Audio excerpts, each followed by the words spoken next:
So what was the first sort of big video that sort of banged, so to speak? I did a FIFA pack opening and I just happened to get Messi. And that pack on FIFA changed my life. I love you! Tell me about the level you're at now in terms of the players. You've had Bale on your channel. Hazard, Ibra, De Bruyne, Ronaldo. His team said to me, he's watched some of your videos and he really liked your videos. So Ronaldo is a fan of ChrisMD? From what they said, yes. You've also crept into mainstream as well. I've been asked for a few things, actually. Mastermind did surprise me. Your name? Chris Dixon. Have you ever been asked to do like The Jungle or Strictly or anything like Strictly that? I've been asked for. Have you? I got asked to go on as a bombshell in Love Island this year. Why did you turn it down? Because I can't imagine anything worse. Who do you think is the GOAT of YouTube now?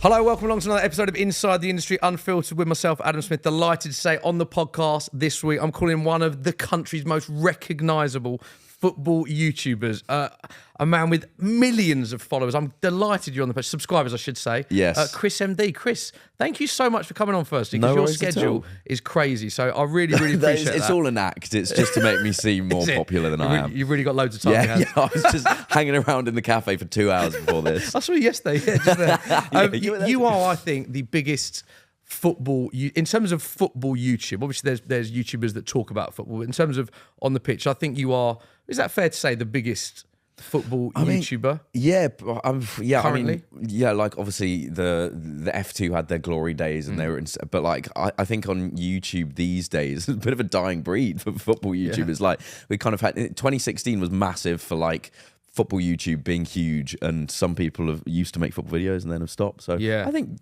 I don't think that's unfair. I'll take that. I know what you mean. It was a big boom of like freestylers and Panna and things like that. I want to take it back to where you grew up, because you've come from Jersey. I've been to Jersey, very small area. So tell me about sort of growing up there and how you sort of got into YouTube, really. Yeah, I mean, it very much had a feeling of safety that you don't get with Central London. Right, okay. Very honest. Yeah, it was honestly, I had like the most privileged childhood. Like I had such a lovely family and grew up next to a football pitch. Like literally had my house fence the football pitch that I used to play at as a kid and everything. So I was very, very lucky and sort of was just in the right place at the right time with YouTube. Took a gap year. All went very well. Worked very hard and seemed to find myself here. Because you started uploading in 2010, right? YouTube. So yeah, like when I was in school, I started making, as anyone does, like started on Windows Movie Maker, stuff like that. Used to make home videos and then started putting them on YouTube and getting that kind of enjoyment from seeing people enjoy them. And then moved on from them. But when you were first uploading, did you at any point think this is going to be my career, or were you doing it just because of the enjoyment factor? No, initially I was literally just doing it because I was like, this is just something that's really cool. And also when you see like, I don't know, the viral videos of Charlie bit my finger and stuff, and you're like, I remember that. Like the amazing thing about YouTube is like you could upload anything and it could just get 50 million views. That was massive, that video, wasn't it? Ow. Yeah, ridiculous. It's so like it's so weird how it's changed, because you're recommended on YouTube. Like you'd go on the homepage and it would be like Fred, Charlie bit my finger, like all these things. Now it's like really tailored to you, and you go on and it's so true that, because my son now, I'm a new dad, he's only 3, but he now starts watching loads on YouTube, and it's amazing actually. He'll watch a Peppa Pig episode based on what the thumbnail is, which goes to show we'll come on to how important thumbnails and titles are. But my suggested now, it used to be like you and like F2 and all of that and Sky stuff that I do obviously, but now it's all like Peppa Pig and Thomas the Tank Engine stuff. It's like it recommends me. I need to get away from that. I'm watching that relentlessly. It's mad. My dad is sometimes logged into my YouTube, and like every now and then I'll tell him my homepage will just be flooded with like windsurfing technique. Oh, good. Videos. I didn't know where you were going with that. Windsurfing is a good answer. Okay. Exactly what I've got as well. I like that you said windsurfing. So the early days, I'm presuming you're doing everything yourself. So you're filming. So in terms of, it's easy to say, I was having a laugh, I uploaded, but there's skills involved in that. You were editing, shooting. You didn't see the videos. Fair point. But you're a one-man band at that point, right? Yeah. You're doing everything yourself. Yeah, I mean, I think the first videos I did was like a slideshow of like this new Nerf gun that was coming out, and it got like 60,000 views actually. So wow, in the world in your of firt video, Nerf, no, it was like maybe third video or something like that. So in the world of Nerf gun slideshows, like I was a pretty big deal. Yeah, and then from moving on from there, like I'd kind of started recording FIFA and putting together my best goals, doing it as like a montage. And then the FIFA community sort of started to take a bit of momentum, and I remember finding KSI's channel when he was on 10k subs and being like, I can see like this guy he's got something. Could you see that even when he was on 10k? I literally kind of followed his growth from like 10k to a million, which was probably only like a few months or 6 months or whatever. But I remember like at the first point where you saw that people were earning money and stuff, it was like, okay, this could be something. Yeah. And was he your biggest inspiration at the start then? Was yeah, he like for sure. The one that you're looking up to? Yeah, like, I would never miss a KSI FIFA Funnies upload or anything. It's really interesting though, you and you are an incredibly talented YouTuber now, but then when you weren't a YouTuber, that you could spot talent. But KSI at only 10k, you could tell he was going to be something. Yeah, quite rightly or just like some sort of connection with someone else who's uploading YouTube videos that clearly didn't have a social life. Relatable. But yeah, I remember like going into school and seeing someone else watching one of JJ's videos for the first time, and I was like, oh my God, like this isn't just me, other people watch this guy. He's infectious, JJ, as well, and his personality, he does bring you in. So I remember you, in terms of your early videos as FIFA, you were doing FIFA vids before you were doing what you're doing now. Football. So what was the first sort of big video that sort of banged, so to speak? So I had, so I was probably uploading like FIFA videos and probably uploading once a week on YouTube as a hobby when I was in school for like 3-4 years maybe. Oh, that long? From like 2010 to like 2013. Yeah. And I was on 2,000 subscribers at the time. And I did this pack opening. It was like back in the day when pack openings were quite new. No one would do a live reaction pack opening. It would be like, you do a pack opening and then you would commentate over it being like, I got this player in this pack, this, and like the Batesons and then the Penthezes and everyone like that was kind of starting. And I did a live one. I just happened to get Messi and like that got 1 million views in 6 months, and it got projected onto my biology class and my chemistry class in sixth form, which was fantastic. So that literally, it's so weird that just a little bit of luck from EA just essentially probably gave me a career. Do you think that moment gave you a career? Yeah. Because even though I was kind of like getting somewhere, you definitely need that break, and that pushed me up to 20k subs in like a week. I was going to ask about the growth. So had you not done that video, do you think you would have still be doing YouTube, or did you need that bit of luck, that video to bang, in order to know in your head you can pursue this as a career? I genuinely don't think I would have done it as a career. I think because I was basically planning to be a vet. I was applying to veterinary unis, and to be in the position when I didn't get into being a vet, and like when I left school, I had, I think, 150k subs. And so it's a lot easier at that point to be like, right, I'll take a gap year, do this full time. If I was on like 5k subs, I don't think I'd have probably pursued it. So genuinely, I think that bit of that pack on FIFA changed my life. But you say luck. I know it's the luck of who you pack and how pack openings work. And obviously you pack Messi, best player in the world. I get that. But you've had the foresight to film yourself, to film yourself doing that. And I know that a lot of people do that now. But back then, that wasn't as common.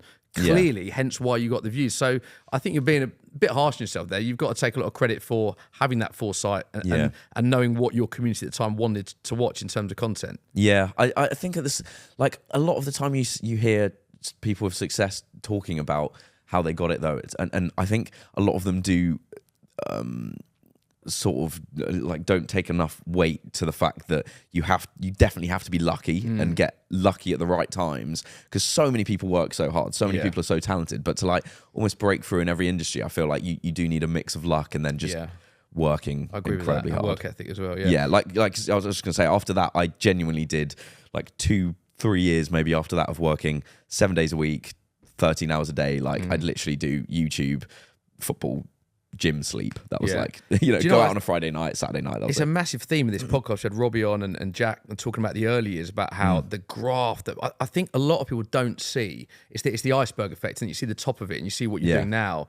And same with those guys who are absolutely killing it as well. But you don't see the graph that goes in, the hours that goes in. And you're saying that was exactly the same with you. Yeah, I mean, when everyone else was like at Freshers Week and you're seeing everyone at uni and stuff. Yeah, well, I didn't get it because I was sat opening FIFA packs, but like, worth it now though. Yeah, exactly. Well, that's the thing. At the time, I was just like, I'm just gonna basically sacrifice like 2 years of my life. I'm gonna get into, because I could see where it was going, and like, I'm so happy that I managed to just not have a social life around that time. It was great, really. Do you know what? I'd have loved to see you as a vet. Yeah. Is that ever going to happen in the future? So I did like 12 weeks work experience on veterinary. 12 weeks? Yeah, like, because you have to do so much work experience. Like vets and doctors, you just like, you have to be like all A stars and everything like that. And I just didn't make the cut, thankfully, in the end. But like, yeah, I did like dairy farms, poultry farms, veterinary practices and everything. You enjoy it? Not as much as I thought I would. And that's pretty much a reason why I was like, you know what? Just playing FIFA and getting paid for it is so much better. Yeah. But respect, I imagine you have a lot of respect for vets, having seen of course. what they go. Yeah. And the amount of cherished people's animals that you just have to kill. Wow. Brutal, really, isn't it? Not quite the happy, loving animals job that I thought it was going to be. But. Fair point. Yeah. When did you decide to change your sort of, I suppose, content strategy? Yeah. From FIFA to what you're doing now then? So I started recording, I was like playing in a Sunday league football team, and the own goals and standard of football was just so funny that I was like, I have to. Yeah. And also I got so lucky that in my younger years, my parents have always videoed us playing football. Not in a weird way, just as in like,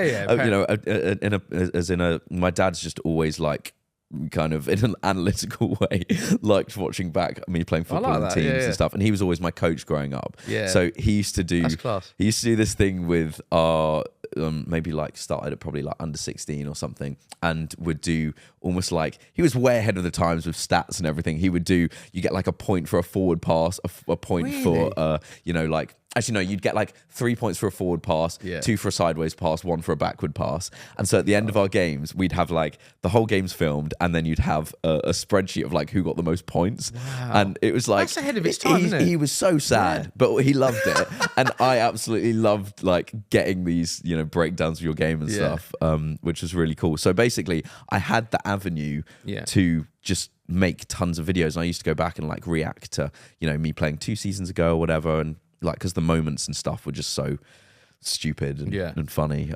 That's kind of how I moved from, like, at the same time doing FIFA videos, I started doing that and then moved into real life football challenges. What level did you play at? Because obviously I've seen you play, you're a good player. Yeah. People know you as a good player. What level were you playing at? Like literally the Sunday league. Really? Yeah. Wow. Because I think over the years, like obviously a lot of people have stopped playing football, and obviously I still play football like, twice a week plus the YouTube videos. Like I'm good at shooting, but I never could have got anywhere decent. Really? That's very modest of you. Yeah. You play, you've got a bit. Well, yeah. I mean, I think as a kid as well, I was quite small. And so I was never like, Jersey had the island team, which was the kind of like big, the team you want to make it into. And I was never close to getting into that. Jersey's small, isn't it? I went there on a football tour. Yeah. I mean, 100,000 people there, but like they've now got a football team, the Jersey Bulls, which is like an actual football team now in the steps of English football. But back when I was growing up, we literally used to have like friendlies against Gibraltar and the Faroe Islands, and just pointless football matches. Like there was no international team, there was no club team for Jersey.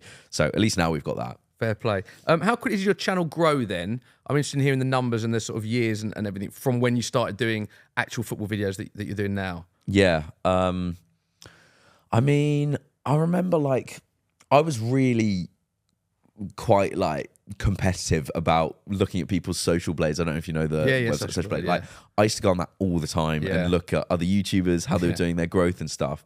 And I probably in a healthy way or in a competitive no like in a motivational way. Okay. So, I wouldn't look at Harry's graph and be like, that bastard, I'm so much funnier than him. No, so I would see like I had in the first like 2 months after going full time, I think I had like, I would always measure it in subscribers growth, because I feel like that's the longevity thing. Yeah. And I had like a 20,000 subscriber month where I gained 20k new subs. Yeah. Then maybe like a 41, and then had an 100k one where things just started going really well. And like I maybe had 2.5 years of like every month was at least 100,000 new subscribers. Wow. And that was where I was like, I don't want to let this drop below like 90,000, in this period. And then like definitely coincided with me getting a girlfriend. That I was like, I'm now gonna, after those 2.5 years, I was like, I'm actually gonna take a bit of a life now and stop having this standard of like, I'm not gonna let it drop below this, uploading every 3 days, working ridiculous hours and stuff. Was it insane hours then? And again, was that still just yourself? Yeah, editing, filming? Just me, so doing everything. In your early football videos, that's yourself filming, editing, until about directing, ideology, everything. Literally like ideas. It is. Yeah, until the first like freelance editor I got was in 20. 2018 sometime. So you've been uploading for 8 years, pretty much. I've been uploading, so full time I've been doing it for before you had all that someone. time. Yeah, and then full time this year I've been doing it 10 years. Wow. Crazy. So for 8 years doing that all by yourself, I mean, you must have been burnt out. And because even the process of thinking of ideas and then filming them, and then the shoot days, the takes, the editing, I mean, that must have been pretty amazing seeing your channel grow, but pretty relentless as well. Because I feel like people don't see that side of it, how challenging that can be. Yeah, for sure. Like the grind without being too cringe. Like it was just absolutely, I'm going to go a million miles an hour and see where it takes me, really. And for sure there was times where, because you see your friends out and about doing everything that normal people do at age like 19 or whatever. And I think, I was quite lucky in that I did enjoy it so much, and I was just like, I know that I can set myself up for, a potentially very, very easy ride in further years if I just put in the effort now. Fair point. How key were the collaborations early on as well? Because you collaborated with Harry, the Jersey v Guernsey video, which I think I'm right in saying is your third highest video still to this day. Yeah. Which is amazing when you think that was 7, 8 years ago. So how key were collaborations like that? And how did you two even meet? I think I saw on Harry's Twitter that it had Guernsey in it, and I was like, no way. It's like, in the UK community, there's two people that just happen to be in these tiny little islands. Tiny islands, yeah. Yeah, and so I think the first video I ever did with Harry was like a FIFA pack opening. And also I did enjoy Harry's videos a lot. I could see that he was another one of the creators that just had that, like, on the spectrum almost thing of like, I'm putting this much effort into my videos. I'm putting this much effort into the music and the sound effects and everything. High energy as well. Like Harry's very much one of the few people that I would class as like being able to put together a like almost, like movie standard level of entertainment. Yeah, I know what you mean. And it's quite sad that he doesn't do videos anymore because I used to love watching Roadshaw videos as a consumer. But I think the first time I had contact with him might have been in the Wembley Cups, one of the Wembley Cups that Spencer did actually. Yeah. But just the FIFA community used to do loads of collabs with all types of people, and that's just the way that you kind of grew back. But how important was that in terms of the growth to do a video with someone of his profile, and for like younger people listening who might be wanting to get into YouTube? I mean, collaboration is key, right? Yeah, I mean, and I do feel like back in the day it was you almost got more of a crossover. You got more new subscribers coming over. Like I remember the day that Spencer I filmed. said exactly the same thing. Really? Yeah. The day that I filmed with Harry doing a real life football video, I think I got like 15,000 new subscribers when he uploaded, and like I just don't think you would get that these days unless it was. I mean, to be fair, at the same time, like. It was so weird because we filmed this football video with Harry. Obviously, like I was probably on 1.5 million subscribers at the time, so it wasn't like I was on the come up really still. And he uploaded his video. I was having afternoon tea with my granny in Jersey at the time, and I remember just seeing it and being like this video's got like 2 million views in 24 hours or whatever. That's insane. And just seeing the sub growth, and it was just like this. Just feels like you've been propelled onto a whole new kind of stage. Really, yeah. And it was literally a video, the one that went on Harry's channel at the same time as the Jersey v Guernsey that we did.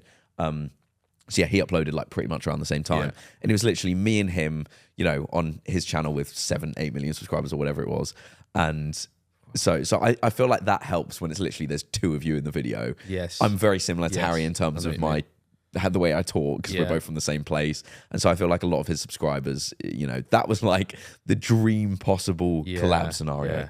But you say early on you still had 1.5 million subs at that point. So it's amazing how you talk about your subs count, because that is an astronomical. I mean, I would still refer to 1.5 as being one of the country's biggest influencers or YouTubers. I'm thinking of YouTubers now with that number that I would still class as huge, but that's still relatively early in your journey, it goes to show the incredible level that you're at now. Yeah, and I think you've got like lots of different channels with people that do different content, but a lot of channels, say if they've got like 5 million subscribers and they only get like 500k views on a video or something. I think that's something that we've also, with the team that I've got now and stuff, and I've always prided myself on that, like the amount of subscribers that I'll have generally, like most of the views that our videos get, it's like, even if it's not the subscribers watching, it makes you feel better because, 6 million subscribers and your videos will generally get, 4, 5, 6 million views or whatever. So it's like, it's not like the people are subscribed and then they've They've gone, yeah. I think that's a really good point, actually. It's worth coming on to, because I want to talk about the ChrisMD Empire now. You said you were on your own for years. I'm going to call it an empire. No, it's fair. How big is the ChrisMD Empire? How many people work for you? I'm interested from the journey you were to where you are now in terms of employment and who works for you and everything like that. Yes, I left it way too long before hiring someone. Like, I could have definitely had more of a life before I did, but I was so worried about giving my baby to someone else. Yeah. So... yeah, I mean, it was literally me doing everything until 2018. Then I had a freelance editor, but he would do the cut downs, and then I would do like a week, 2 weeks of editing on it still. Yeah. So I've now got, I guess, jumped to current day. So I've now got 10 people working full time. What roles are those 10 people doing? So we got 5 people on our editing team, and then 5 people on our production team. So we've got like our lead editor, and then we've got 3 people that work on the main channel, and then 1 person who works on our second channel. And they are full time for ChrisMD. Yeah. Yes.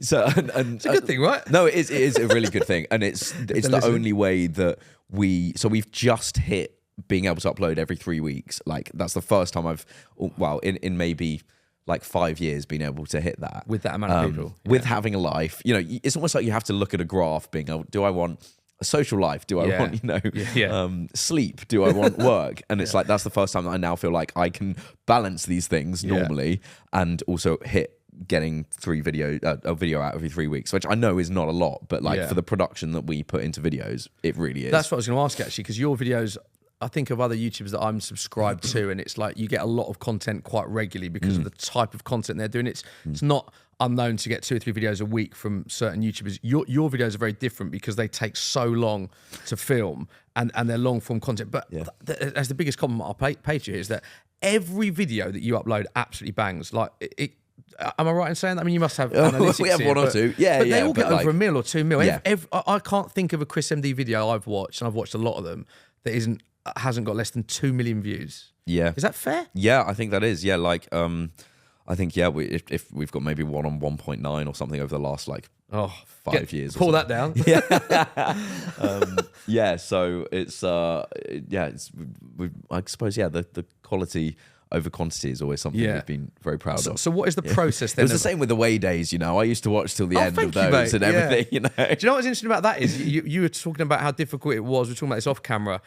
I used to always have to edit that because I used to film it and do that myself. And I'm so interested to know about the setup of old Soccer AM and everything. By the way, so I would absolutely love to. So with the Away Days, obviously for those who don't know, I used to go and do a Frankie for a Danny Dyer character, and we used to go to a different city. So I'd do a day's prep for that, and it would involve, if I go to Doncaster, I know nothing about Doncaster, finding out, getting the famous person from Doncaster Zoo that keep your nut down to get access to the stadium, and then it's going to all the little quirky bits in town. So I'd plan that for a good day or two. You then work out this filming schedule, which was relentless because you've got to go to about 8 locations, get filming permission. A lot of what I did was incorporating members of the general public as well. Yeah, because I found the funniest bits were when there were just random people being themselves. Yeah. As soon as you ask someone to act, it just takes away the authenticity of it. So the best things I ever did was like there was a random place that sold soles for shoes in a market in Doncaster, and there was a woman just looking at it like, what's this? And I said, that is so funny.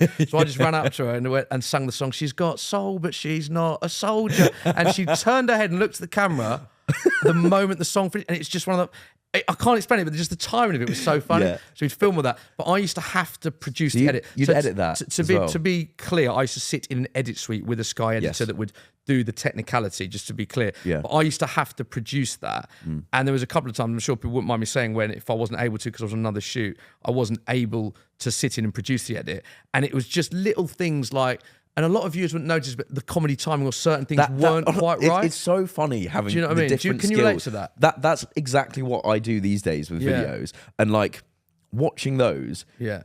As a viewer, you're consuming it, and you're just enjoying it. But as someone who would look back now from the side of having experience in editing and stuff, I would watch that and be like, you can tell the person who's overseeing this has really good comedic timing. Really, because thank you. I appreciate that. Honestly, like, and you can. It's such an important skill to have when you're in production or anything to do with comedy. Agree. Like, and like that's honestly so interesting to hear that you were the one that having. I'm not saying it was just down to you, but maybe it was. I'll echo that as well. The actual idea of the character wasn't my idea. That came from someone else. But incredible camera operators that used to shoot it. Incredible ideas that we had from the whole team. That's what I would say. Yeah, but you can tell that there's someone talented with a really good sense of humour who's producing it, and that's why all those bits to be fair, you'd ask most people that worked that Tubes used to produce and edit all his own features. Really? Yeah. And Rocket used to do the same with his, and there were so many talented people, but taking ownership of something I think is really important. But I found it difficult to explain exactly what I was trying to achieve with the comedy stuff. And I think one of your biggest skills is, I've said this to you before, is that I watch a lot of videos on YouTube and I might not get to the end of yours, and a lot of yours are long form. I'll always get to the end of a ChrisMD video, partly because of the football side, but a massive skill I think you have is the entertainment factor of how you drop clips in, the production value, which I think is amazing. So did you find it hard letting someone else edit one of your videos when that's your brainchild effectively? Yeah, absolutely. Like the guy that I had as my first freelance editor, Connor. He's a lovely guy, and I'm such good friends with him. But like, we have different sense of humor, so I found that very difficult at the start. And you know, he would spend loads of time putting in like edits and stuff, and I would just look at a section and be like, I don't want that in. Yeah. And then so for him, it was really demoralizing, and for me, it was like I'd look at this and just be like, that's not how I want a video. And so, we ended up going separate ways, and, you know, absolutely, of course, just fine with that. It's just something you're going to find with different editors' sense of humours. And so a real next step that when I was actually moving into getting someone full-time that I really kind of flow with and has similar, like I was like, I need a similar sense of humour as these people, and I really need to have that trust where I can just give them a section of the video, and I'm still going to be a perfectionist about it. I'm still going to be like, let's cut this here so it's funnier. Let's add something here so it's funnier. But it's just like looking at my time and working out what's the best ways of cutting down the only bits that require me. Yeah. Makes sense. Yeah, and that's how I do I know it exactly these days. what you mean by that. It's like hearing you talk about that is exactly the process that I was in with when I was doing sort of comedy elements to it. And I think a lot of YouTubers would say that as well, wouldn't it? That they have like how they grew at the start is because you were seeing them, not just their personality, but their editing style as well, and everything about it. Would you agree? Yeah. I mean, so I used to, like I said, the person that I used to look up to probably the most was JJ when he was doing his FIFA videos and stuff. And you could really tell when he got an editor for the first time. And, you know, like his editor is incredibly talented, but he doesn't have the same comedic timing that JJ used to.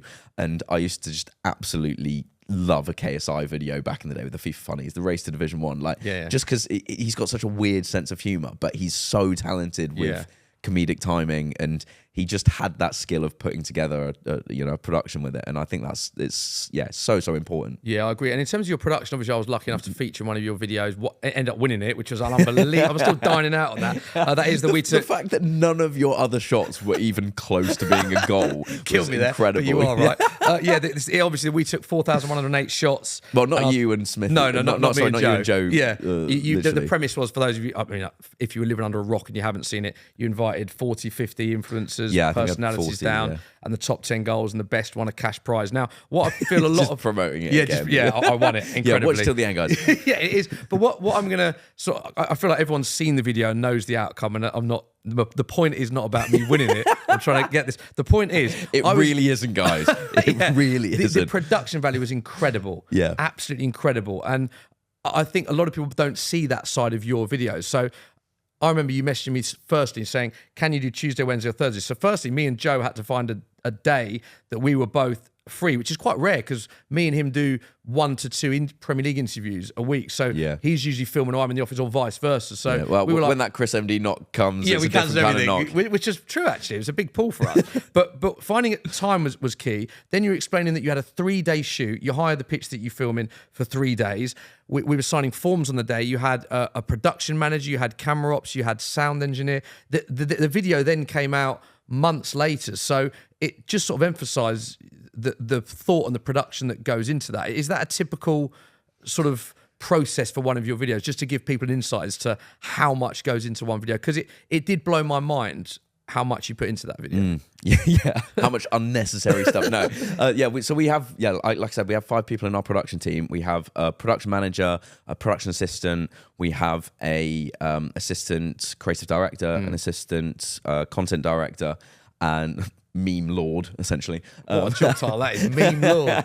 And is that his CV? Meme, at meme lord. It's like a bracket, creative director / and then we have a guy who does God, it's terrible that I can't remember his job title, but video producer, and he does our shorts and TikTok and stuff like that. So, but on shoots we'll have those 4 full time, and then like 3 videographers, other production runners, stuff like that. So usually like we have about maybe 10 crew on each, which is a lot for football videos. But when we have 6 camera angles and like, I love it these days because I can just turn up, not bringing everything. I can turn up that, you know, that my team have brought all the mannequins, they've set up all the cameras, they've done all the logistics of booking. They've, you know, I even, the part that I still have to deal with is the communicating with YouTubers and, you know, the organising when people are coming. Yeah, because that was you actually that messaged us, to be fair. Yeah. So you do all of that still, Because obviously I kind of, because it's a weird community in which you're friends with a lot of the people that you film with. You still have to very much be, you know, because and I kind of wouldn't want to lose that. But that takes so much time as well. Messaging people and just doing the communication. But I'm so happy that I am able to just turn up shoots now and focus totally on the content. Like I can come up with little shit jokes and lines and stuff that I previously couldn't, and it would make the content worse. So it's now just great point, delegating those roles, and it just speeds everything up and means that we can do the bits that well, it means that I can do the bits that I enjoy and give the shit jobs to other people, and then it means that we can get videos done quicker. Basically. Who comes up with the ideas? That's a mix. So we actually have 10 people that send in 10 video ideas each week, which is like freelance people, and then so that's separate to the people that work full time for you. Yes. So you have freelance people that every week you'll ask for 10 video ideas, and then we've got like a big spreadsheet essentially, and we'll all vote in my 10 in-house team. We'll all kind of give it a rating out of 10. And then we've got a huge, like, you know, out of 100 or whatever of what the score is, and then kind of go through, and then we'll have meetings about which videos we want to do and stuff like that. So, but it's so much of, I think, how we've managed to get up to speed with actually being able to upload a little bit more is just the like adult organization of it. So my production manager is just like absolutely, she's such a workaholic. Yeah. Is that Jess? Yes. Yeah, brilliant. And now she honestly, like, you can send her a message at like 11 o'clock on a Sunday and she'll reply instantly, which is probably not great for her mental health, but it's fantastic for my business. So it's like, honestly, just having someone like that can organize things and just give us like, okay, we're going to have a video idea meeting here, and just like so good at organizing things is so helpful. That is massively important, that, isn't it? Yeah. And in terms of, you talk about the I'm fascinated by this spreadsheet. What happens if one of the ideas comes in, you love it, you give it a 10 out of 10, but the other 9 don't like it as much and it doesn't get over the line? So because I imagine, and this isn't critiquing anyone you work for, they're all brilliant, a good of an idea but as you've got the best eye for your own channel, clearly, because you're the only one that's been there from day one. Yeah, I definitely have that like dictatorship card where I can just overrule people. So I have my is that prop? You've actually got it's like an Uno card. You actually waved the card. The dictatorship, and then I'm like, for fuck's sake. No, he's waving it again. Yeah, god damn it. No, so my score actually counts for 20 and everyone else's counts for 10. It? Yeah, genuinely in our list. So your opinion is more important than theirs. Yeah, I'm glad you said it. So that is genuinely how it works. It probably should be more than 20 to be fair. But at the same time, like, I've had videos where I'm like, this is going to be, I mean, I'm sure, you know, on YouTube you get like a rating of like 1 to 10 on videos. 1 out of 10 means it's your best video out of the last 10. 10 out of 10 means it's the worst. And I've had videos where I've been like, this is going to be a 1 out of 10, and it's 10. And so like it's still so hit and miss with YouTube. Does it frustrate you that? Because I've heard you on other podcasts say you've had videos that you think are going to bang. Well, to be honest, it's weird saying this to you because all your videos bang, but you've said you've had videos you thought would do better than they have done, and vice versa. Yeah, for sure. And I think that's where it really helps to... We with each video that comes out now, we do like a viewing party in the office. So we'll kind of get everyone round and like a screening, like a premiere. Yeah, basically. And so all the people that have now got, you know, everyone will have some sort of role that they can be proud of in videos. Yeah.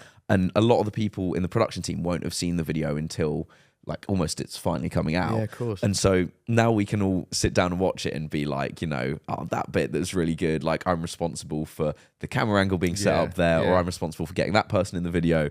And it's really nice now that we can sit down as a team and like watch it. And I think it's really important to, well, it definitely helps us having that sense of proudness for a video, because even if you upload something that doesn't get as many views, you're still like, the people that have watched this, like, I'm happy. That's a great point. It's gone. And like, And it gives them their moment as well, if you're all watching it together. Yeah, and I think that's also something that I've really, really enjoyed with bringing people onto the team. And I didn't think I would enjoy as much as I have. Like, it's so much more enjoyable watching something that you're proud of with other people and working as part of a team and then getting to that final goal of seeing other people enjoy it. And I think it definitely, like, if you were just looking at numbers and you were like, I'm just purely putting out, like, you know, gaming videos, or I'm not really putting effort into these, it's purely just like a job and I'm trying, like, when you're getting 10 out of 10s, you're not getting the same views. That would, I think, get to you way more. Really, that's interesting. And you know, I'm very privileged that I've got to a point where I don't have to look at the numbers and be like, you know, I need to do this for my livelihood or whatever. But like, yeah, I mean, obviously, I feel like it does get to, it can just get to a numbers game at some point. And I'm quite proud in a way of the fact that I do rate myself very highly on the quality of That's videos. a really nice answer to that, because I started this piece by talking about your subscriber base, and every interview that anyone ever does with a YouTuber, you're talking about numbers, but there's so much more to that, and it's quite nice that you look at it as more than, it's not all about views, and obviously you need them, you need your community, but actually the people that work with you are hugely important as well. I think that's a really, really beautiful answer. I think also, sorry, just keep stroking my ego. Like you see people come up to other YouTubers and stuff, or other people in real life, and like you do see a big difference between people to person to person, between what people say when they come up, whether it's just like, can I have a photo with you, and they've maybe just, you know, seen a clip of you, or if they come up and they like, I had a kid the other day that literally almost just like broke down in tears. Well, no, I say kid, he's like probably like 16, 17. He was like, I've literally been watching you for like 10 years, you know, like I've used to come home every day and watch you. And it's just like, that is mental to have that effect on. You would do. There's millions of kids in this country that you would have that effect on. Yeah, which is crazy. And like, I think it's really nice to think back about like TV shows or things that you would watch as a kid, and then imagine meeting those people in real life, like I very much have. I didn't know you used to watch Away Days, and I've met you loads of times. So that's interesting to hear. Soccer AM was my Saturday morning every single day for, you know, 10 years or whatever. I've never known that, having watched you loads. That's I've tried to keep it cool, obviously. But like, you know, like the end of season dances and stuff like that. Dance, that would just I hated that. I can imagine. But you were very good at it. So I won the last ever one. I won the last ever one, yeah. Oh, that's very cool. Surely you have a plaque of that somewhere. There is a trophy somewhere. I don't know where it's got to, but no, we used to hate that. Really? Oh, well, none of us could. I can imagine. The reason why it was so funny is because it was such a great concept, because none of us were dancers. And then they changed the rules where you could bring anyone in, and it was just crazy. No, it's so funny because like, I think a lot of when you work in the entertainment world, you don't see the other side of it. Yeah, I totally agree with that. And then it's only like 10 years later or whatever. And I was speaking to a 20-year-old the other day, and he was like, honestly, we used to go to school and talk about your FIFA series. I'd like chat with my friends and be like, do you see Chris's last episode? And even though you had comments and stuff, you never saw that side of it. No, I totally agree with that. And like, just coming from my side, like my family's routine on a Saturday morning was like, my dad would go and get breakfast rolls from the shop. Yeah, my dad did the same. Chips. Yeah. And then we'd sit in front of Soccer AM every single morning, and then we'd have like Saturday football at 2 o'clock or something. Love that. But like, it was you know, you'd have that, and I would get like a Match magazine, you know, for the Saturday routine. It's just the amount of kind of hours that would go into that content is just... Oh, it's amazing. Yeah, and you make a good point of the hours that go into that, and that's why I can appreciate your content, because like my Away Days was a 4-minute section. It was a day's filming, it was a day's editing, a day's scripting. I think that's why I look at your content is so relatable, because I see the graft, and I think that's also why you've got to the level you're at, because of the hard work you put in. Tell me about the level you're at now in terms of the players that you've... Remind viewers of who you film with. You've had Bale on your channel, KDB, yes, Ronaldo. Go on, name drop a few. We've had Ronaldo, we've had Hazard, Ibra, Bale, De Bruyne, Sane, Sterling, Fabregas. Oh, there's got to be big Yaya Toure. There's got to be big ones I'm missing out on here. I think you've named most of them. Yeah. Sanchez. Yeah. There was a point in FIFA where I'd had, I think, 4 out of the 5 top-rated players in FIFA on my channel. That's and I was incredible. like, obviously Messi was the one that I hadn't. Still haven't. But I know. You know, is that going to happen, do you think? I don't think so. I don't think he's a big media person, really. So, no. You don't think you'll ever film with Messi? I almost don't want to meet him because I'm not sure he's that warm and welcoming. Right. from whispers I've heard in the community and stuff. And I like, he's like a god. I've been in a room with him twice. Have you? No, one was meant to be getting some content. It didn't materialise. And Yeah, that's what I've heard. No, not through no fault of anyone. It really? was just it was a media day that didn't happen basically. Yeah. And the other one was a pitch. I was pitched at an El Clasico, so I just opened the door and he walked through. So I haven't actually met and spoke to him, but both occasions I was like, wow, I got such an awe from him and the amount of people that were around him. And the amount of people mobbing him, and it was like, you just got to. I imagine you got the same sense with Ronaldo. Like, absolutely. When like meeting Ronaldo? Yeah, I mean, I was doing like breathing exercises before it because I was shitting. I've heard you say that. So much. But is that the most nervous you've ever been meeting Ronaldo?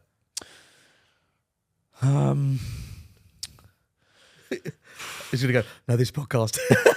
Imagine so that. I was in the cafe for 2 hours. You did get here early to me. I kept you waiting for 10 minutes. Smithy from away days. That's what it was. Glad I had that experience with Ronaldo first. No, I probably the most I've been nervous to film. Oh, I don't know, because like I was quite lucky in that was I'd filmed with quite a lot of footballers up to that point. So if that had been earlier, I think I'd have been just shitting it way more. But no, it has to be. Yeah, I think that. Yeah. I know, but I was quite cool with it. I watched myself back and I'm like, I'm actually quite impressed with how I was. I don't think you seemed that nervous. No. Is there anything we don't know about Ronaldo that you know from meeting him, or that you can divulge? He was just a nice guy, which is really annoying. But I was really expecting like a really good story to have about him. Just treating people really disrespectfully, but he was really lovely. Is he one of the nicest footballers you've met, would you say? Yeah. Really? Yeah, genuinely. And I think that's why I come across absolutely fine in the video, because we got there and he was like, how you doing? Have a seat, take your time. That's so true. And I'm sure he had hundreds of media people. He's got tons of cameras on him. So it's very much within his interest to look nice. But at the same time, not all people you meet definitely are like that. In terms of there's anything that... Anything he said to you off camera or anything that said off camera? No, I think I've probably rinsed my very short interaction. I'm sorry, I don't have a bombshell or anything. There's one point where he, after the interview, he like walked over to sit down next to me and just like patted me on the back. And I was like, this is Ronaldo, one of the most famous people on the earth. Definitely. And even when you just get like body contact with him, you're just like, what the hell? How did you react when he patted you? Not know what to do. No, I was in cool mode by that point. I was in, we're mates now. I've been on his Insta. He's tagged me, and that's the second time he met you. Did he remember you from the first time? His team said to me, but actually, I might not have said this. His team said to me, he's watched some of your videos and he really liked your videos. So Ronaldo is a fan of ChrisMD. I genuinely, I mean, maybe they just say that to me because they might, but from what they said, yes, Ronaldo has watched ChrisMD. And to be fair, I did actually show him my videos. Yeah, it's a good point in the video. Yeah. Maybe he had. But yeah, his team were very nice at the time. So you must be buzzing with that when he says that. I just think it's so weird for my friends as well, because I showed him these old clips of me playing football. Yeah. And so weird for my friends that I grew up with and played in the same football team, just thinking like, Ronaldo has seen us play football. Yeah, that's a great point. So weird. And if you think back to that moment, before you were doing what you're doing now, that Ronaldo would be watching commentating over that pitch at that time. It's strange how the universe works. Yeah, who's the nicest footballer you've met? Probably Fabregas or Hector Bellerin. They were both just incredibly lovely. You were a massive fan of Fabregas growing up, right? Talking about the match, I would get Match magazines, have like posters of Fabregas, and then put them up in my room. I literally the middle page, pull it out. Yeah, literally. And I would have just posters all like I genuinely had up by my bed when I was like a 10-year-old or something. I had Fabregas, Arshavin every now and then. But he literally was the player that I had shirts of and everything. And to meet him and him just be such a lovely man was so I've met him. He's a nice guy, to be fair. He's lovely. Yeah, follow me on Twitter. Still likes my tweets these days. So clearly haven't tweeted anything cancelable yet that he didn't like. Yeah. And in terms of footballers, I know it's different because some of the footballers you haven't actually played with, you've been in interview format with, but you have kicked ball with a lot of them. Who would you say are the best footballers in terms of like ballers? Like quality. Because I'm intrigued to know the difference between, because they're all so high end. Like you say, ability wise, the best that you film with. And I'm sure you get it where players you film with, some will put in very different levels of effort to others on the day. I agree. Yeah. So it's quite hard to tell. But I think the one that really stuck out for me was Ward Prowse with free kicks. And I was just like, you know, I consider myself a fairly decent free kick taker in my own right from doing it so many years on YouTube. But he was like, just the technique. Yeah, his technique's outrageous, isn't it? Hitting it in the same spot again and again and again. It was like genuinely just watching someone who's absolutely world class at something in person. It was so cool. I like that because I'm a big. Basically, I play a little bit like Ward Prowse in that. I thought that. Not in that. All I did as a kid was take free kicks, corners, and get assists. But I had, not saying he doesn't, but I wasn't particularly quick, good in the air. So I love someone who can whip a ball or got great. I used to love Bex. I used to love watching Bex. And I think Ward Prowse's technique on a free kick is so underappreciated. It's just so good. So he's number one, would you say? Like the best I think so. footballer that you film with ability-wise is James Ward Prowse. So I'm actually interested to know your take on this. So I said, rather foolishly, in a podcast a little while ago on Pitch Side, I said that I think I could beat most Premier League footballers in a free kick challenge. I heard you say that, and I heard Aaron Ramsdale react to that, didn't he? Yes. My reasoning being, go on. I think that a lot of footballers in the Premier League will have never taken free kicks properly before. Right. Because I think you can, to have the technique of getting it up and over a free kick wall, I think is quite a niche skill. Yeah, I'd agree with that. And I think that Premier League footballers, I think being a top level footballer is the most difficult sport to be world class at, because you know, if you're an Olympic diver and you're an Olympic pole vaulter, you've got a very small amount of people that, well, not very small amount of people compared to football. Comparatively, I'm not saying, you know, those people are obviously absolutely incredibly talented, but you try pole vaulting, really hard. but I know what you're saying. To more people, the amount of people that play football, I do think that Premier League footballers get very much slept on with, you know, people being like, how talented they are and stuff. Having said that, so that's my reasoning for it. I'm interested to know your opinion. So you think you'd outscore most Premier League footballers?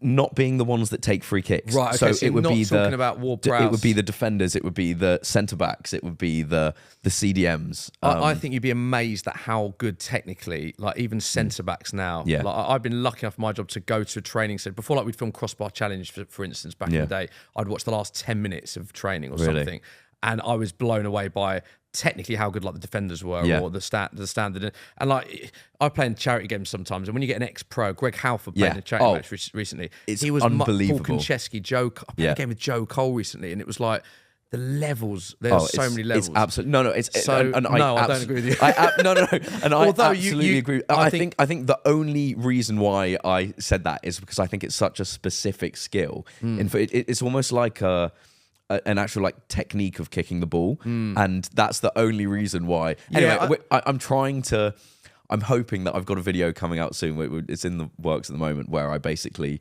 do a free kick challenge with 10 Premier League footballers and try and beat 6 of them. And then I can that's my claim, you know. That's a great and it idea. would be like a striker, a midfielder, a defender, you know. Don't get me wrong, you'd have more chance to get against the defender. Against the defender than that doesn't take free kicks. Prowse. But like, even like film with Ramsdale, I'm like, he can. Did you see the clips of Ramsdale? That's a great point. There's a viral clip recently of him. In the Ben Foster video, exactly, from outside the box. He's outrageous. Of course, for a goalie. Yeah, it's amazing that. I want to ask about the KDB moment as well, because that still pops up on my timeline now.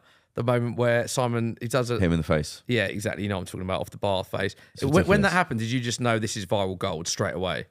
Because I think so. Do you know what's amazing about that is even the player that's in the goal is one of the biggest players. Even if that was once in a lifetime moment. Do you know what I mean? You mentioned some of the players, like just everything about that, and then you had Sterling's reaction. You had your just the fact that you've got some of the biggest influencers, some of the biggest players. It's raw. It's just one of those moments where you must have thought we've struck gold here with this. I think I was just in such a weird state of dreamland in that, like, we'd been flown to Abu Dhabi on the same plane as the Man City squad, and they'd paid for us to stay in this like palace in Abu Dhabi. I don't think you really had much time to think about what was going on, to be fair. But yeah, like, for that to be probably the arguably the Premier League's best ever midfielder. That's what I mean. Just getting hit in the face by a Rabona. Took it well, Simon right? had pink hair at the time as well. Really didn't help to paint the influencer, sort of first He'll be impression, back again. I don't think. And especially as I feel like there wasn't many clips of people getting. There was that age-old clip where, it's on like a really barren pitch back in the day. That was like a viral YouTube clip of some guy having the ball kicked, hit the post, hit him in the face. I know the one you mean. Down. I know the one you mean. Yeah, that's the only time I think I'd seen it happen before. Oh, you mean that specific skill, like off the post face, hit someone in the face, all your mates just piss themselves, And for it to be De Bruyne and in like the 3 shots that Simon had that day or whatever. How did he react to it? Because he seems to take it. He was fine. Yeah.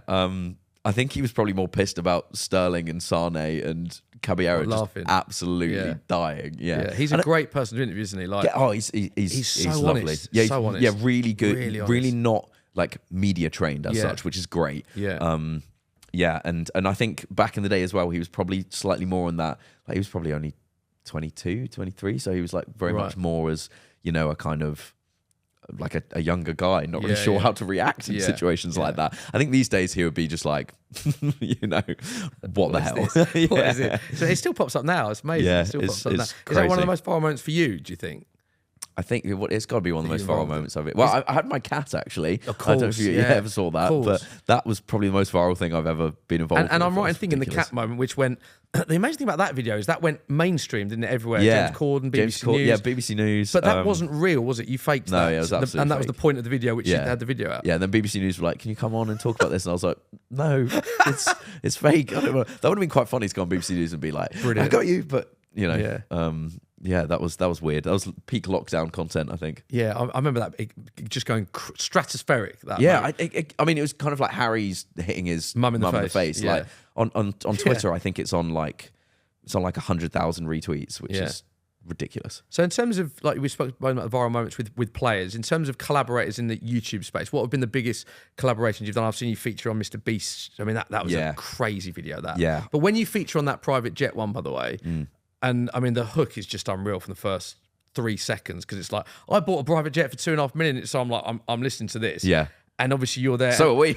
Yeah, exactly. And you're in it with a genuine chance of winning the funny a private thing is, jet. The video was meant to be set up as in he was inviting a fan for each of us. Yeah, I heard him to come on the day who were like huge fans of his channel. Yeah. And the production, there was some sort of like storm, which meant that all these people couldn't come over from the US. Yeah. And so he had all of these YouTubers that were locked in for this day of filming. Yeah. He was over in all their team were set up at different. They were actually, I think they had like 6 or 7 different teams at different airports around Europe. Incredible. So just in case that we flew there, dependent on how long the challenge was going to take, they could film, they could deal with it. Millions on that. I mean, he spent $2 million on the jet itself, and then. I mean, I don't know if it's true, but I've heard people say that like he kind of had to revise videos a little while ago because he genuinely wasn't earning money on them. Like, really? Because he was spending so much on them. He gives But yeah, so the original setup was that it was supposed to be a Mr. Beast one in giving it to a fan. Yeah. And then on the day, he couldn't get these people. So it was like, okay, we'll change it to like, you get this, but you give it to someone that you know. Yeah.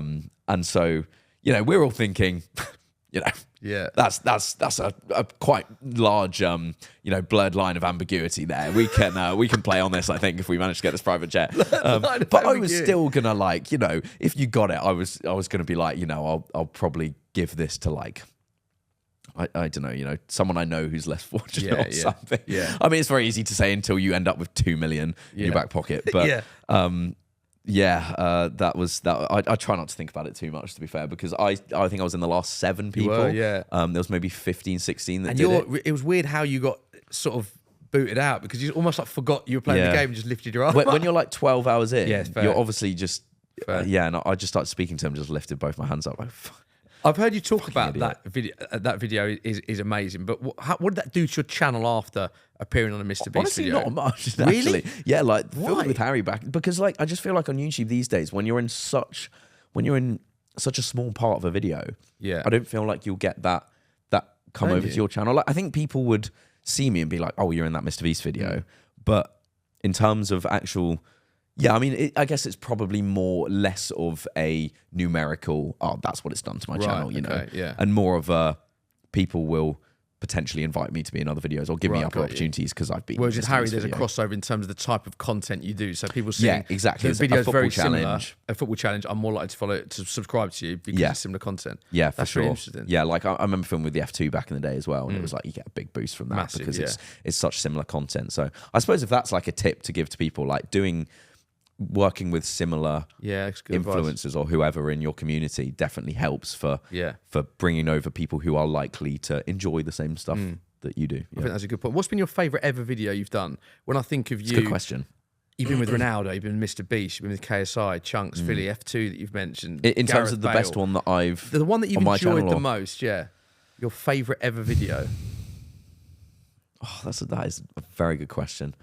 Can I have a look on my channel? Of course you can. Just take your time. Because I famously have a horrific memory. So that's interesting that there's not one that springs to mind. Yeah, which is probably a good thing because you film. Yeah. While I think about this, what was your favourite thing that you ever did on Soccer AM? Oh my gosh. Again, that's really impossible. Really hard or like, what was maybe your favourite segment or thing that you were involved with? Obviously, presenting the show. I presented the show 3 times was like a real honour because growing up in it and then being asked to do that was an honour. In terms of best moments on that, doing the away days with Danny Dyer because the whole video was. I've seen that one. Yeah. And to do it, that was brilliant as well. And obviously, I know him quite well now. We sort of playing charity games. We've got to know each other. But at the time, I'd never met him before. Yeah. So I said, can you wear the same outfit? Can we West Ham? It's so funny how that is actually genuinely very similar to stuff I do. Where like you'll get a footballer, you'll get someone in, and you'll be like, I've got to use this opportunity to like obviously try and get across what I'm trying to do here and get them to like do little bits of acting or like kind of sell them the idea. And at times you're just like, I had one bit with Kevin De Bruyne where because people used to say that my cousin looked a lot like him. Right. And so I literally I played a FIFA game with him. Oh no, I started the video by playing FIFA game against my cousin. Yeah. And then we set it up so like my cousin went to the toilet and then halfway through Kevin De Bruyne comes in and like I just like my acting is horrific and I could have executed it so much better. But like the premise of the video was that he comes in and I kind of don't notice that Kevin De Bruyne is now playing FIFA against me and I still think I'm playing against my cousin. Yeah. And explaining that concept to him was just the weirdest thing in the world. I totally can relate to that. And that's literally so difficult. Do you know what I, in hindsight, should have done is filmed me explaining to people the concept of away days. They keep your nut down. I used to get members of the public and go, and also used to go to museums and try and organise filming in there because we have to get permission everywhere you film. Yeah. And I would say it's a light-hearted travel documentary. So they're thinking, oh, we're getting promo. And then obviously I turn up in a wig and it's like, actually, I went to a geography museum. They had an exhibition on grime, which is a form of rock or something. And I thought, grime, I'm going to get the curator from the museum who's 60 to sing Dizzy Rascal. And she was like, and she was brilliant, amazing, but she was like, not what I envisaged when you rang me on the phone. And she's like, I'm just a rascal, Dizzy Rascal. And it was things like that. And I wish I'd filmed me explaining because some of the looks, but explaining to Danny what we were doing. But he was saying to me, it's a great promotion for him because obviously every time it's on, it's there. But filming that, I remember him turning to me. He was wearing the wig and he got mobbed because obviously he's a huge name. And we were walking down just the road outside Upton Park and he just went, Frank, not going to lie, fella, we look like a right bunch of melts. I was like, brilliant, exactly what I thought you'd say. Secondly, my name's not actually Frank, it's a character. There was just so much that I loved about that. That's fantastic. Yeah, no, presenting the show would have been the highlight and obviously going on to present Saturday Social, which I absolutely love now and that's what I've always wanted to do. So it's a good question though. No, but that was one that stood out. And I think I've got an answer for mine as well. It's actually not football related, weirdly. Go on. And it would be a little while ago, well, in lockdown, I did this video where we did £10 versus £1,000 takeaway. Yeah, saw it. And it was like a video. I was like, I have no idea how this is going to go. That's amazing. That's your favourite. Yeah. I think just because of like, it was some of the most that I've ever laughed in like 2 hours. Yeah. And everything just panned out so beautifully in that, like, but the premise was basically we had £10 to spend on takeaway for 2 of us, £1,000 to spend on takeaway for the other 2. And it just ended up with like Stephen Tries was ordering for Harry and ended up ordering £1,000 of like alcohol from this Guernsey hotel. And Harry hates social interaction. So it was just perfectly set up. And just like that kind of, I think that's something I very much try and include in videos as well, is like the feeling that you're genuinely hanging out with friends and getting that relatability of YouTube where you can just kind of stick something on and feel like you can relate to people. And I think that's just one that came out of nowhere, was really enjoyable, and people absolutely love it. So it kind of had everything. I'm surprised you said that. Do you know why? Because I've seen that video and it's brilliant. Don't get me wrong here. Oh, it's not high production. But my point is, it's so unlike the content I'm used to seeing from you. So I always thought you enjoy the football, the interaction with collaborations with YouTubers and footballers. So I'm surprised. But to be fair to you, that is a difficult question to ask, because when you flipped it back on me, I couldn't think of one straight away. And obviously, what I would say is, you are specifically Soccer M. If you're asking career in general, it'd be some of the interviews I've done recently, or the play, meeting Pele and Kevin De Bruyne and Pep Guardiola, people like that. It'll be something more recent, but specifically to Soccer M, I remember that incident. But it is a very hard question. Yeah, to answer. I can definitely pick you a football one as well, because I feel like that's a little bit of a cop out. We did. I would say either. We did a North versus South football challenges a little while ago, where we did just got people from the YouTubers from the North side of the country, YouTubers from the South, and like it was just carnage. I mean, there was alcohol involved, so it probably was exactly what we were expecting. But just the kind of different clips we got of people having banter and insulting each other was just so funny on the day. Or when we did 0 degrees versus 40 degrees football challenges, and we went to Norway and then Dubai, and then like spliced the challenges together to kind of see how different they were. Like the life experience of that was just unbelievable. Yeah, I bet that's amazing. I love the video you did scoring with every body part, because I just thought it's such a simple idea, but a lot of the best ideas are so simple. But I was like so intrigued to see how that pans out. Yeah, like how you did crotch. Exactly. Yeah, it was just I thought it was a really good video. Thank you. You mentioned a lot of them are your friends. I think that's important. The likes of Stephen Tries. What's Stephen Tries like, by the way? Because he's everyone who comes on here just says what a genius he is, really. Yeah. Oh, he's exactly the same in real life. Like, he's clearly got something wrong in the head, because his brain works so fast that I don't know any. I don't know if you know George Clark. He's maybe the only other person who my flatmate actually. So I live with him, and he is the same in like. He's awkward in some social situations because he's so funny, because his brain works so quickly. He's just not normal. And like, it's the same with Stephen. He can't just. Like, he wouldn't be the typical guy that you could just sit down with and wouldn't look out of place just having like a beer in the pub. He would come across as not normal in that situation. But he is like the one of the loveliest people you will ever meet. And just one of the most talented people. Yeah, absolutely. A lot of people say, do you think he could do stand-up? Oh, he has done in the past, but he doesn't want to, I don't think. That's what I thought, I think he wants to go on to like writing in doing some sort of like comedy film or some sort of TV show and things, which I genuinely think is probably a better use of like, he could produce something incredible. You mentioned how talented he is. Who do you think is the GOAT of YouTube now? Because you've collaborated with you're very well placed to answer that, because you've collaborated with a lot of them. I think in terms of having like who's the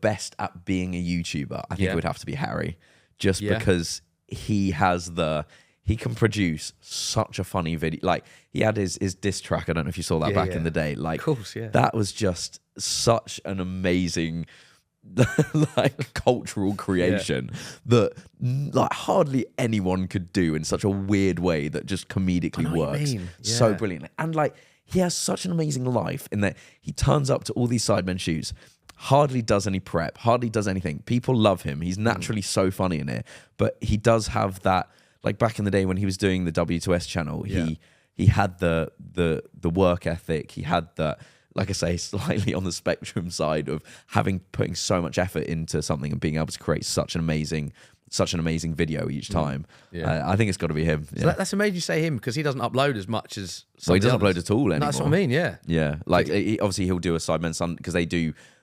They kind of direct and produce the Sidemen Sundays. I think they do one each, so they'll do like 1 in 7 he'll do, but it's not the same. I love that, and you're good mates. I think that's what comes across as well, that you're actually mates with a lot of these. It's not just I've got a load of subs, he's got a load of subs, let's collaborate. Like, I think that comes across in your content. Like, you're good mates with Harry, Stephen Tries, a lot of these people you mentioned. It's funny because you're sometimes like, am I like getting slightly swayed and hanging out with these people like more likely just because it gives me work opportunities? So you definitely have to like think about that at times. But I also think you do have some people that come into the community and they aren't as nice as other people, and I think you see that those people don't stay around. Yeah, fair enough. And in terms of filming with YouTubers, got to ask you, the best football YouTuber Who is it? Because there's a lot of debate going around at the minute, and your name's floated up there a Always lot. has been. No, I'm You definitely filming them not the all. best. Who do you think is I would the have best said football YouTuber? I would have said Theo, but he's like, I genuinely don't think he can play football anymore. Like, he's had so many injuries. Yeah, I feel for him with that. Yeah, I know. But he does kind of set himself up for it. Joe and I were commentating on the Pitchside v Club. Oh game, my days! And he got injured in that, and he felt terrible. He tried to keep that quiet for Soccer Aid as well. Like, did you see him? He played in Soccer Aid though. Yeah, but did you see him play in Soccer Aid? Yeah. Did you see the sprint he did? I did see the See how sprint. every single England goal came down England's That's left a bit side? harsh. Not every single one. That's a bit harsh. You were just suddenly seeing Theo Walcott running in at left wing. You're like, hang on. It's Theo Walcott though, to be fair. Soccer Aid playing a right back. Theo Walcott's rapid. Yeah, Well, so yeah. not Theo. Yeah. Poor Theo if he's watching this. It would have been Theo back in the day. Backhanded compliment. I like it. Yeah, I think Simon for like just the cultural YouTube footballer. Mini Minter. Yeah. Despite I felt a bit sorry for him getting. Well, best five then. Let's go 4 minutes in Soccer. Yeah, I know that was harsh, wasn't it?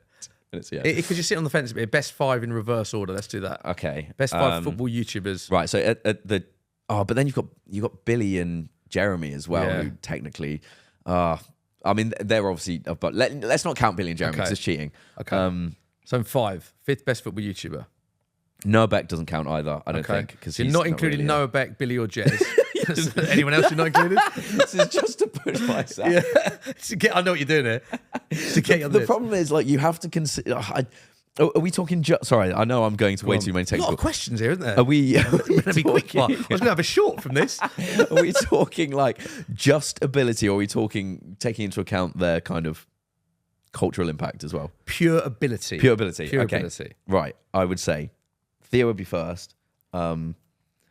See, I've seen you play though, and I think you're probably up there in the conversation. Can as well. definitely put me in there if you want. Yeah, no, I don't think I will. But you know, I'm giving you an honourable mention. I appreciate that. Oh, fuck, that's a difficult question. Yeah, I think let's go Theo, Theo 1, Simon, Mini Minter 2, probably Toby. Toby Jizzle 3, Yeah, me 4. ChrisMD 4, Who else is there? Who else have I forgotten? Pieface, fifth best. There's got to be tons of people I've forgotten. Oh no, Philly's better than me. Philly's better than me at football. Okay, so Yeah. Philly 4, ChrisMD 5. Yeah, I'll say. There Yeah, you go. I'm fine So with that. Theo I'm fine with that. Baker Yeah, is the GOAT of football YouTube yeah. when he's not in. When he plays, Theo's the best ability. I'd have said. Yeah. Wow. Okay. I like you've keeping a lot of people out of that. Noah Beck, by the way, I don't know if you know this. I did an interview with Jack Wilshere because he was in Soccer Aid with him. It was for Soccer Aid. Yeah. We ran it on Sky, and I said, what level could Noah Beck play with? Because he was talking about him. He said he could play championship football. That's how good he is. I think he could. Do you Yeah. agree with that? Yeah, absolutely. Wow. Yeah. Championship. I famously said when I'd seen like 2 clips of him on Twitter, and the sidemen asked me when I just like walked onto a set. Well, no, it wasn't a set. Actually, it was a back room, and they were like, "Do you think you're better than Noah Beck football?" And I was like, "Yeah, I think so," because I'd seen 2 clips, and then it got fucking shown on Side Plus and then TikTok, and then there was this big thing ahead of the match, like, is ChrisMD going to be better than Noah Beck? Great and then content though. there's the clip of me running away from him, and like, he's so much better than me at football. And instantly after I went home and looked at it, and I was like, I've made an error here, big time. But like, It's great content, viral content. Yeah, You know what you're doing. he absolutely could be, pro. If You you agree wanted with to. that championship? Yeah, I do. Wow. Yeah. Wow. Because in the interview, my reaction, I go, really? Because I've seen him play, but that is, I mean, you're talking one step down from the Prem. I mean, he was literally incredible. like, I think he was on the path to becoming pro when he decided to start doing social media and stuff instead. Like, I'm pretty sure he was coming over here to play for, like a top European in their academy at a club or something. Yeah. It's amazing. We mentioned some of the football games have been involved. Obviously, we're talking about Soccer Aid. You've done Wembley Cup, you've done the Sidemen game. I think of where your career's taken you and the places it's been, the footballers we've spoken about that you've filmed with, the YouTubers you've collaborated with, the places you've been. You've also crept into mainstream as well quite a bit. Obviously, you come on Saturday Social quite a lot. I've seen you on Mastermind. Got a blue pizza BBC badge. News. I've seen you do stuff for I've seen you do stuff for the FA Cup as well. What is that transition like for you? As a YouTuber doing stuff on the mainstream, is that something you enjoy? Is it how do you sort of feel about that? Yeah, I mean, it's very much like opportunity dependent, isn't it? So like, I think the FA Cup thing was, I presented this, I mean, which was pretty awesome at the time. It was shown on BBC One at 3:00 on the Saturday or Sunday of the FA Cup final, which was insane. Slot, and it was the road to Wembley, and they do basically a catch up of all of the competition so far, and then basically building the up to the final, isn't it? Yeah. And they had me doing presenting that, the voiceovers of that, and everything. And I watched it back and I was like, I haven't quite nailed the sort of style of this or anything. But to do that was, ridiculous. Yeah. But also, I think it makes you realize like how kind of talentless you are in certain avenues. Because obviously, Really? I'm so good in what way? like memorizing bits of text when you've got an entire like production. Right. I mean, obviously, I do in videos, but YouTube is. I do my stuff where I don't really have to memorize blocks of text because I know I'm not very good at it. Yeah. And so when they're like, right, these are the lines, memorize this, we'll do a take of this, and like.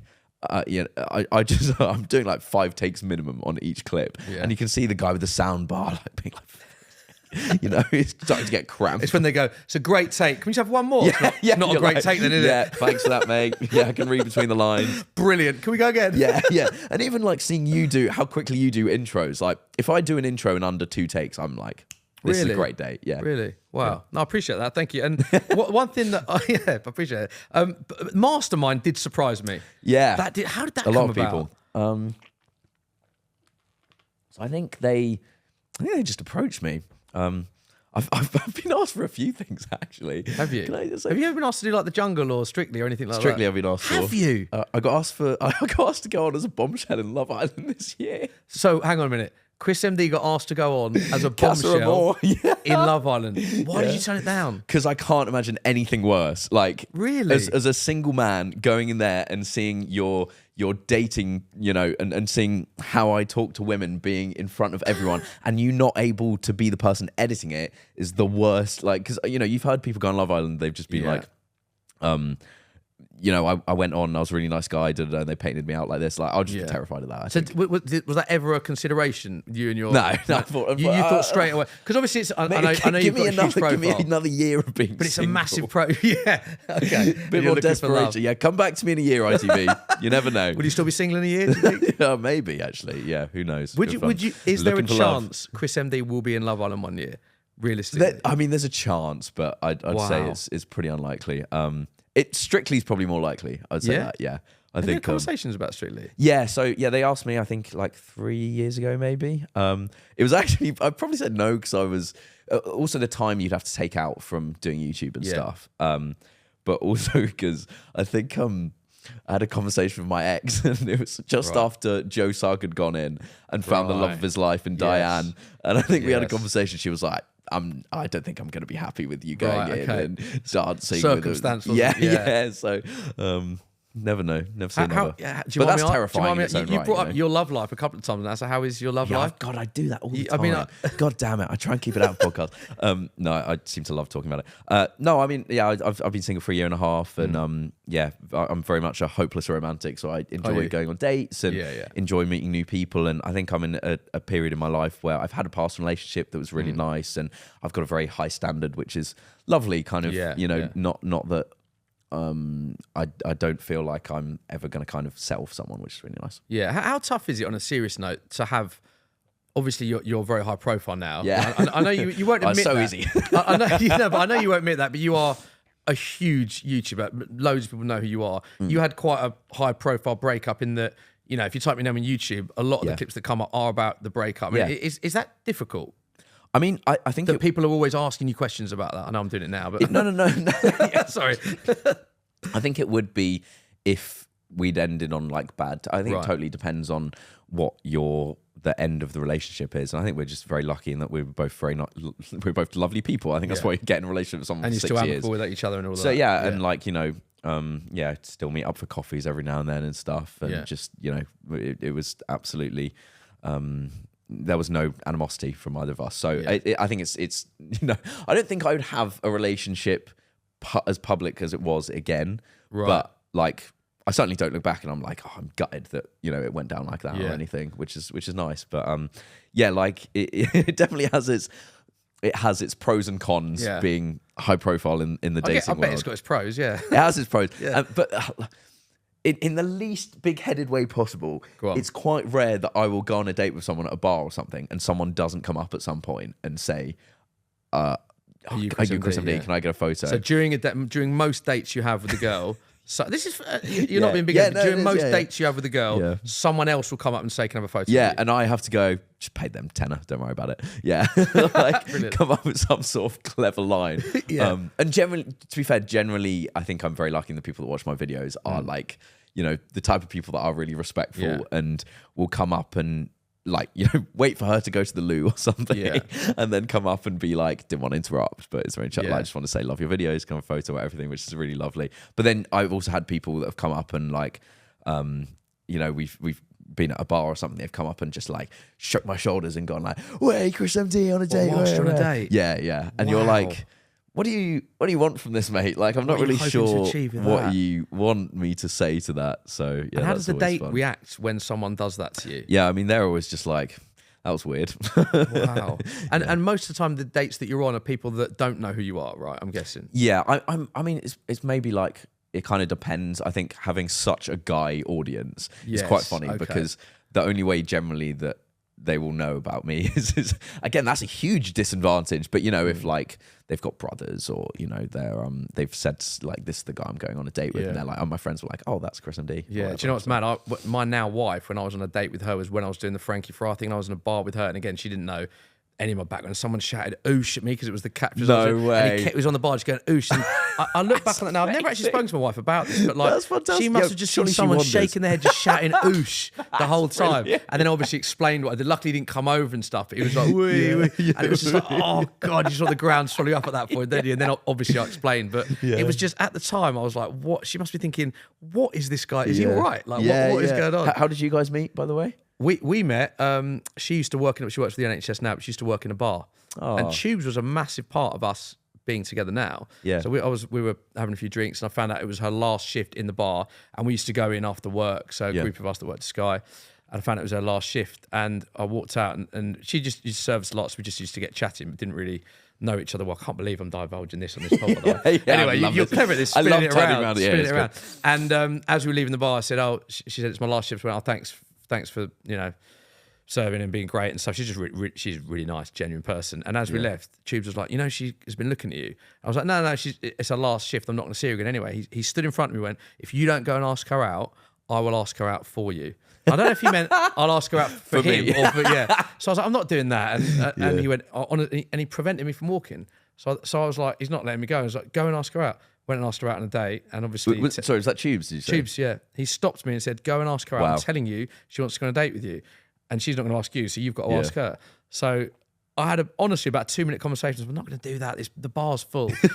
It was our last shift, true story. Walked into the bar, asked her for a date. 10 years later, we're married with a kid. That's so crazy, sweet. Isn't it? And on my wedding day, I mentioned that story. And she said no at the time, and then you just kept going she didn't in. Think about it, actually, to be fair. But that was the story. But it's a lovely story, actually. But cleverly how you manipulated that back on me and made me blush. Because I was going to say, like, these days, obviously with dating apps, I do feel like statistically, it's a lot easier to kind of actually find someone that you have like similar interests with and stuff. Yeah, that's a good point.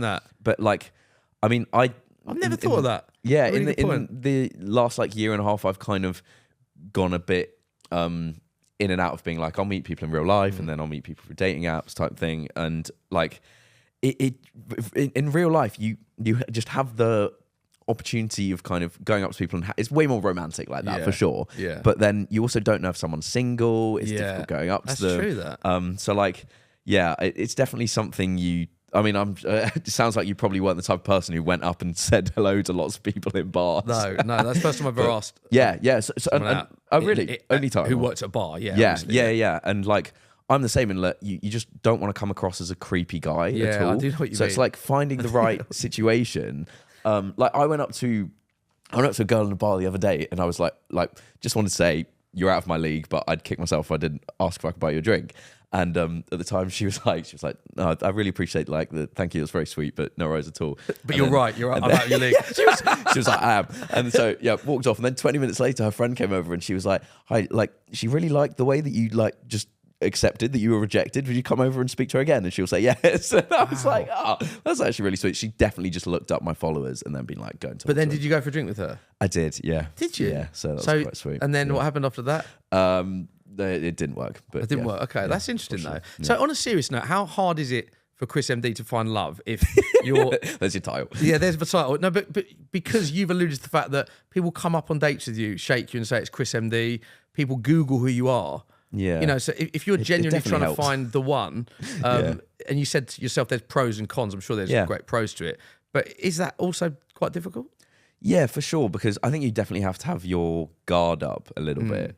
But at the same time, I do feel like I'm quite lucky in that I've got decent social skills. I'm relatively good at reading people, and I kind of, like I said, I've got very high standards. So I think I would only ever get into something serious with someone after, 15, 20 dates or something. Would you? So, when I say serious, as in like, boyfriend, girlfriend type thing, or as an exclusive. But I think it's definitely the way to be instead of just throwing yourself into things. Yeah, for sure. But I can't remember what you asked me there. Just about how difficult it might be to find love and stuff, because you obviously, with those, I didn't realise those experiences were so.